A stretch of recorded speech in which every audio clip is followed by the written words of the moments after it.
মুমিনুন, যারা ইমানদার, যারা মুমিন, তাদের জন্য, তাদের এটা কাজে লাগবে। ঘটনা বলা হয় মানুষকে শিক্ষণীয়, শিক্ষার জন্য। ঘটনা দেওয়া হয় খালি মজা পাওয়ার জন্য না, যে ঘটনাটা শুনলাম অনেক রোমান্টিক কাহিনী, শুনে খুব মজা লাগলো, এই জন্য ঘটনা বলা হয় না। কোরআন এবং হাদিসে ঘটনা বলা হয় শিক্ষার জন্য, এখান থেকে মুমিনদের শিক্ষা হবে। তো আল্লাহ তাআলা বলতেছেন, নাতলু আলাইকা মিন নাবাই মূসা ওয়া ফিরআউনা বিল হাক্কি লিকাওমিন ইউমিনুন। এবার আল্লাহ সুবহানাহু ওয়া তাআলা বলেন, ইন্না ফিরআউনা আলা ফিল আরদি ওয়া জাআলা আহলাহা শিয়াআন ইয়াস্তাদঈফু তাইফাতাম মিনহুম ইউযাব্বিহু আবনাআহুম ওয়া ইস্তাহয়ী নিসাআহুম ইন্নাহু কানা মিনাল মুফসিদিন। বলেন আল্লাহু আকবার। আল্লাহ বলেন, ইন্না ফিরআউন, নিশ্চয় ফিরআউন, আলা ফিল আরদ, জমিনের ভিতরে উঁচু স্বরে কথা বলতো, জমিনের ভিতরে অহংকার করে চলতো। ইন্না ফিরআউনা আলা ফিল আরদি ওয়া জাআলা আহলাহা, আর সেই জাতিকে সে ভাগ করে ফেলতো, শিয়াআন, দুই ভাগে ভাগ করে ফেলতো। ইস্তাদঈফু তাইফাতাম মিনহুম, আর ওই জাতিকে সে দমায় রাখতো, অর্থনৈতিকভাবে তাদেরকে যত নিচে নামানো যায়, যত ধ্বংস করে দেওয়া যায় সেটা করতো। ইস্তাদঈফু তাইফাতাম মিনহুম ইউযাব্বিহু আবনাআহুম ওয়া ইস্তাহয়ী নিসাআহুম ইন্নাহু কানা মিনাল মুফসিদিন। আর এই ফেরাউন কি করত? তার আমলে যখন তারা জ্যোতিষীর মাধ্যমে জানতে পারলো মূসা নামক একটা সন্তানের জন্ম হয়েছে, মূসা নামক একটা সন্তানের জন্ম হবে, আর সেই মূসা ফেরাউনের রাজত্বকে ধ্বংস করে দিবে, তখন ফেরাউন ডিসিশন নিল, ইউযাব্বিহু আবনাআহুম ওয়া ইস্তাহয়ী নিসাআহুম, যে ওই সময়ে যত ছেলে সন্তান জন্ম নিবে সবগুলোকে সে হত্যা করবে, সে জবাই করবে। ইউযাব্বিহু আবনাআহুম আর ওয়া ইস্তাহয়ী নিসাআহুম, আর যত মেয়ে সন্তান হবে সবগুলোকে বাঁচায় রাখবে। এই ডিসিশন নিছে কে? ফেরাউন। কে নিছে এই ডিসিশন? ফেরাউন। আল্লাহ তাআলা দেখেন কিভাবে বলে, ইন্না ফিরআউনা আলা ফিল আরদ, নিশ্চয় ফেরাউন জমিনের ভিতরে অহংকার করে চলতো। কি অহংকার করত?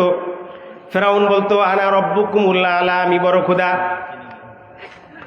ফেরাউন কি বলতো? আনা রব্বুকুমুল আলা।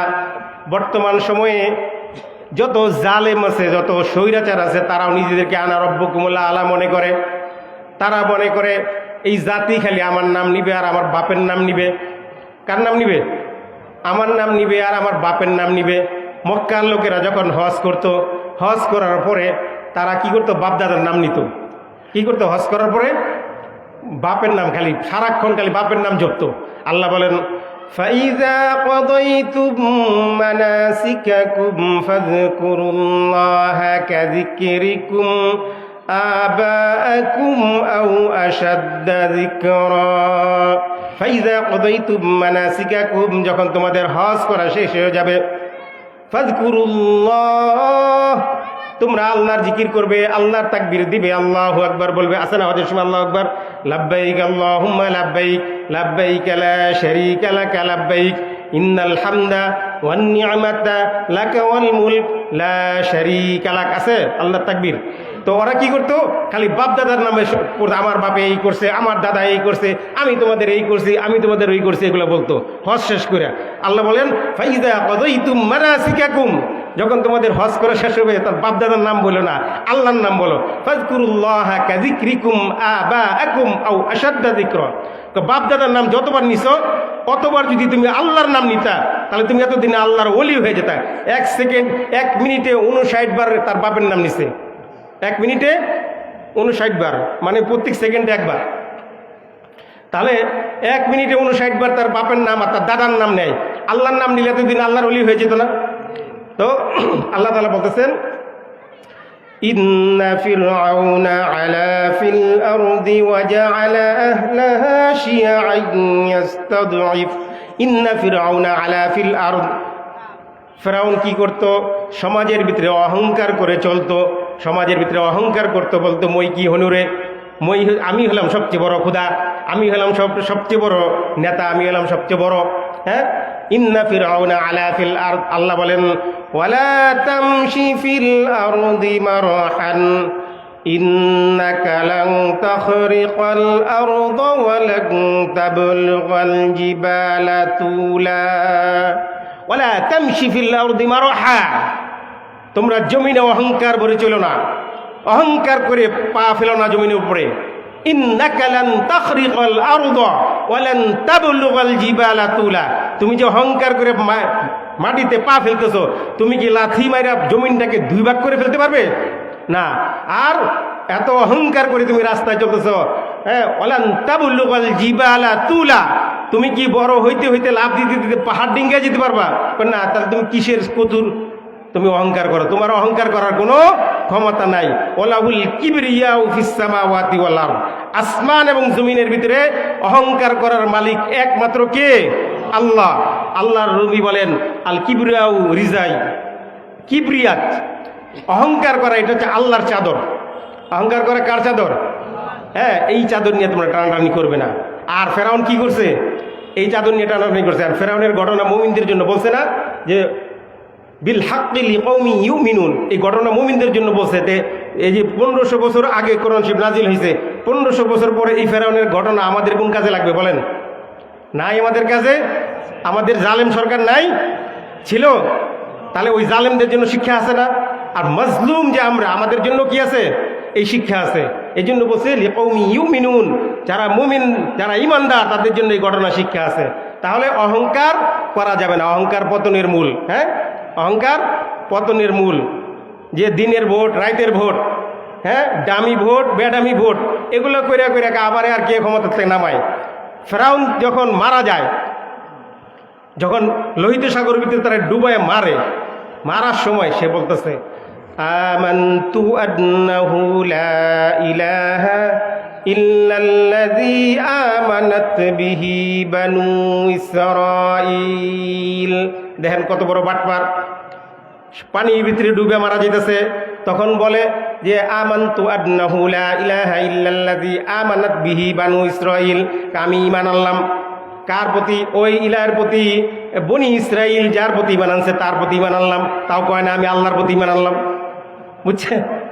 হ্যাঁ, আবু জেহেলের নাম শুনছেন না? আবু জেহেলকে তো বদরের যুদ্ধে মারা হয়েছে। তো আবু জেহেলকে যখন মারতে যায়, বুখারীতে আছে এই ঘটনা। আবু জেহেল বলতেছে এই যে গলার ভিতরে কাটবে, তো হযরত আব্দুল্লাহ ইবনে মাসউদ, দুই ভাই মাআজ এবং মুআওয়াজ তাকে ধরাশায়ী করছে। তো হযরত আব্দুল্লাহ ইবনে মাসউদ গেছে তার কল্লা কাটতে। তো বলতেছে গলার এখান থেকে না কাটটা এই বুকের দিক থেকে কাট। কয় কে? কয় তাহলে কল্লাটা একটু বড় দেখা যাবে। কি বুঝছেন অহংকার কারে কয়? হ্যাঁ, কয় যে এইখান থেকে যদি কাটে, যে আমরা যেখান থেকে গরু কাটি ওইখান থেকে কাটলে কল্লাটা ছোট হয়ে যায় না? কয় যে এই গলার এখান থেকে, বুকের এখান থেকে কাট, তাহলে কল্লাটা বড় দেখা যাবে। হ্যাঁ, আবু জেহেল অনেক বড় নেতা আসছিল, হ্যাঁ, কল্লাটা বড় দেখা যাবে। বুখারীতে এই ঘটনা। বুঝছেন? সুতরাং অহংকার পতনের মূল। হ্যাঁ, এখন বলে আমার কি দোষ, আমি ভারতে গিয়ে পালাই গেছি, তাতে আমার কি দোষ? আমার এই জনগণ মারাকে হাজার হাজার ছাত্র মাইরা, হাজার হাজার আলেমদেরকে জুলুম কইরা, আলেমদের বাংলাদেশের যত বড় বড় শাইখুল হাদিস, যত বড় বড় আলেম আছে সবাইকে নির্যাতন করে মারছে। আল্লামা শফি, জুনায়েদ বাবুনগরী, শাইখুল হাদিস আল্লামা আজিজুল হক, মুফতি ফজলুল হক আমিনী, আল্লামা দেলোয়ার হোসেন সাইদি সহ বাংলাদেশের বড় বড় আলেমদেরকে সে নির্যাতন করছে। এই পাপের শাস্তি তাকে ভোগ করতে হবে না? আল্লাহ তাআলা ছাড় দেন, কিন্তু ছেড়ে দেন না, এটা মনে রাখতে হবে। সুতরাং ইন্না ফিরআউনা আলা ফিল আরদ, ফিরআউন ছিল জমিনে অহংকারী। আর কি করত? وجعل أهلها شيعا يستضعف طائفة منهم يذبح أبناءهم ويستحيي نساءهم إنه كان من المفسدين বলেন আল্লাহু আকবার। ইন্না ফিরআউনা আলা ফিল আরদ, আর ওয়াজআলা আহলাহা, ফিরআউনের রাজত্বে মিশরে যত জনগণ ছিল এই জনগণকে সে ভাগাভাগি করে রাখতো। কি করতো জানেন? আমাদের দেশে তো আগে ব্রিটিশটা ছিল না, ব্রিটিশদের একটা নিয়ম ছিল ডিভাইড অ্যান্ড রুল, ভাগ করো আর শাসন করো। তো ফেরাউন কি করতো, যে এরা হলো বনি ইসরাইল, এরা হচ্ছে কিপ্তি, এরা রাজবংশের লোক, এরা অমুকের লোক, এভাবে ভাগাভাগি করত। বিগত বছরগুলো আমাদেরকে আলেমদেরকে জঙ্গি বানাইছে। কি বানাইছে? ওই আলেমরা হলো সব জঙ্গি আর তারা হলো সব ভঙ্গি। আমরা জঙ্গি হলে ওরা কি ভঙ্গি। তো ওরা ভঙ্গ ধরছে স্বাধীনতার, ওরা স্বাধীনতা বেঁচে দেয় ভারতের কাছে, আবার কয় ওরা ভঙ্গি। তাহলে ফেরাউন ওই কাজটা করতো, আর আমাদের লেডি ফেরাউন এই কাজ করছে। লেডি ফেরাউন কি করছে? ওয়াজা আলা আহলাহা শিয়াআন, এই জাতিকে দুই ভাগে ভাগ করত। এরা স্বাধীনতার পক্ষে আর এরা স্বাধীনতার বিরোধী। হ্যাঁ, 50 বছর পরে এখনো স্বাধীনতা বিরোধীগুলো বেঁচে রয়েছে। আর কি, এরা জঙ্গি, এরা মৌলবাদী, এরা আগাবাদী, এরা এই এরা সেই। এই সেম ঘটনা ফেরাউন ঘটাইছে।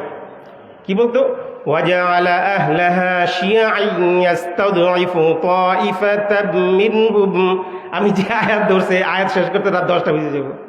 শোনেন, বলতেছে وَجَعَلَ أَهْلَهَا شِيَعًا, এই মিশরের অধিবাসীদেরকে সে দুই ভাগে ভাগ করত। কি?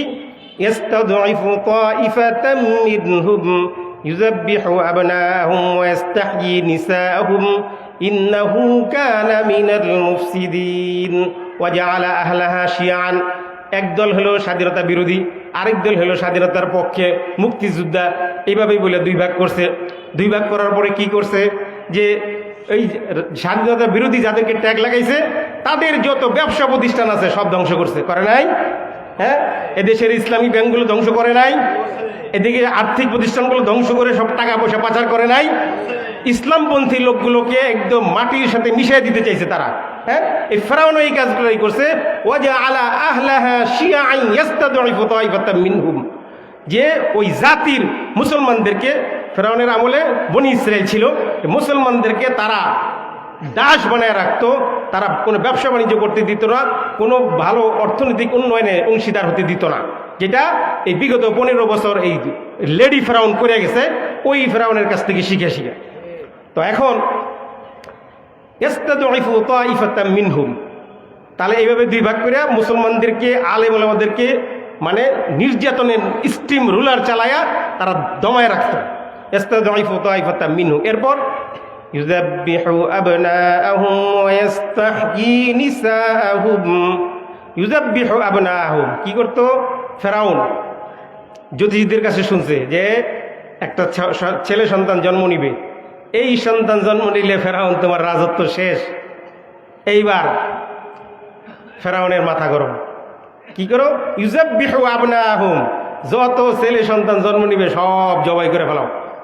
আর ওয়াইস্তাহয়ী নিসাআহুম, আর যত কন্যা সন্তান হয় এগুলো রাইখা দেয়, ওগুলো কোনো সমস্যা নাই, যেহেতু জ্যোতিষীরা বুঝছে ছেলে। কিন্তু ওই ছেলে যে ঢাকা ইউনিভার্সিটির ছেলে, বৈষম্য বিরোধী ছাত্র, এটা তো ভুলে গেছে লেডি ফেরাউনে। হ্যাঁ, যে মুসার জন্ম কি ঠেকাইতে পারছে ফেরাউনে? হ্যাঁ, তাহলে বৈষম্য বিরোধী আন্দোলন ঠেকাইতে পারছে? পারে নাই। সুতরাং আল্লাহ তাআলা যেটা চাবেন সেটা কেউ ঠেকাইতে পারবে না। তা আল্লাহ তাআলা বলতেছেন ইউযাব্বিহু আবনাআহুম, যে মাদ্রাসা ছাত্রদেরকে ধরে ধরে জঙ্গি বানাইত। ইসলামপন্থী দাড়ি টুপিওয়ালা লোক যদি ঢাকা ইউনিভার্সিটিতে পড়ে বা কোনো ইউনিভার্সিটিতে পড়ে, হ্যাঁ, টাকনোর উপরে যদি প্যান্ট পরে তাহলে এটা শিবির। এই কইয়া কি করতো? তারে মায়ের দাও। ওই এক হিন্দু ছেলের মেরে ফেলাইছে পিটাইয়া শিবির কইয়া, মনে নাই আপনাদের? বিশ্বজিৎ মনে আছে? সে বলতেছে ভাই আমি হিন্দু।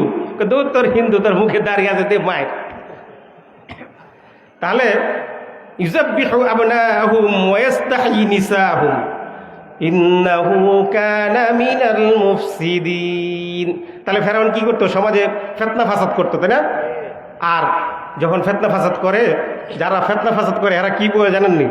আল্লাহ বলতেছেন ওয়াইযা ক্বিলা লাহুম লা তুফসিদু ফিল আরদ ক্বালু ইন্নামা নাহনু মুসলিহুন। আল্লাহ বলে ওয়াইযা ক্বিলা লাহুম লা তুফসিদু ফিল আরদ, বেটা জমিনের ভিতরে ফিতনা ফাসাদ করিস না। কয় কি? আলা ইন্নাহুম হুমুল মুফসিদুনা ওয়ালাকিন নাহনু মুসলিহুন। আমরা তো সমাজ সংশোধন করি। কি করে? সমাজ সংশোধন করে। আলেমদেরকে মাইরা সমাজ সংশোধন করে। হত্যা, সন্ত্রাস, গুণ, খুন, আয়নাগর এগুলো বানায় বানিয়ে কি সংশোধন করে মানুষরে? হ্যাঁ, তাই ওয়াইযা ক্বিলা লাহুম লা তুফসিদু ফিল আরদ যখন এই সমস্ত মুনাফিক আর এই সমস্ত কাফের বেঈমানদেরকে বলা হয় লা তুফসিদু ফিল আরদ, জমিনের ভিতরে ফিতনা ফাসাদ কইরো না, তো তখন বলে আলা ইন্নাহুম হুমুল মুসলিহুন, আমরা হলাম মুসলিহুন, সমাজ সংশোধন করি আমরা, এটার নাম সংশোধন। বুঝতেছেন তো কি সংশোধন করতেছে? যে ঢাকা বিশ্ববিদ্যালয়ের মতো জায়গায় কোরআন তেলাওয়াত নিষিদ্ধ হয় নাই, গত রমজানে কোরআন তেলাওয়াত নিষিদ্ধ, কোরআন তেলাওয়াত করতে দিবে না, কিন্তু গান বাজনা করতে দিবে।